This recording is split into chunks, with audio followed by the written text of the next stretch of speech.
Mano sūnau, saugok mano žodžius ir neužmiršk mano įsakymų. Saugok mano įsakymus ir būsi gyvas, sergėk mano įstatymą, kaip savo akies vyzdį. Užsirišk juos ant savo pirštų ir įsirašyk savo širdies plokštėje. Išmintį vadink savo seserimi, o supratimą artimiausiu draugu, kad jie apsaugotų tave nuo svetimos moters, meilikaujančios savo žodžiais. Kartą žiūrėdamas pro savo namų lango groteles, mačiau tarp jaunų nepatyrusių žmonių neprotingą jaunuolį. Jis ėjo gatve pro jos kampą ir pasuko į jos namus.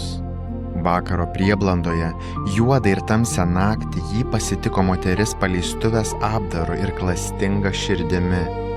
Begėdė ir nerimstanti, negalinti išsėdėti savo namuose. Tai gatvėje, tai aikštėje, tai ant kampo jį tykojo aukos. Pasigavusi bučiavo ir akiplėšiškai kalbėjo: aš turiu padėkos aukai ir šiandien įvykdžiau savo įžadus, todėl išėjau tavęs pasitikti. Ieškojau tavo veido ir štai suradau tave. Aš apklojau savo lovą margais egiptietiškais lininiais užtiesalais. Iškvepinau mirą, alavijų ir cinamonu. Eikš, sotinkimės meilę iki ryto, mėgaukimės glamonėmis, nes vyro nėra namuose, jis išvyko į tolimą kelionę. Jis pasiėmė maišelį pinigų ir grįš pilnaties dieną. Daugybė švelnių žodžių ji prisviliojo jį, meilikaujančią kalbą suvedžiojo.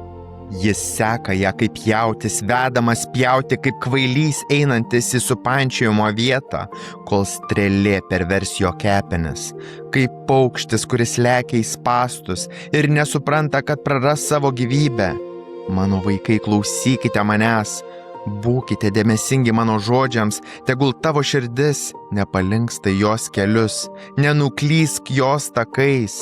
Nes jie parbloškė daug sužeistųjų, daug stipriųjų jinai nužudė. Jos namai yra kelias į pragarą, vedantis į mirties buveinę.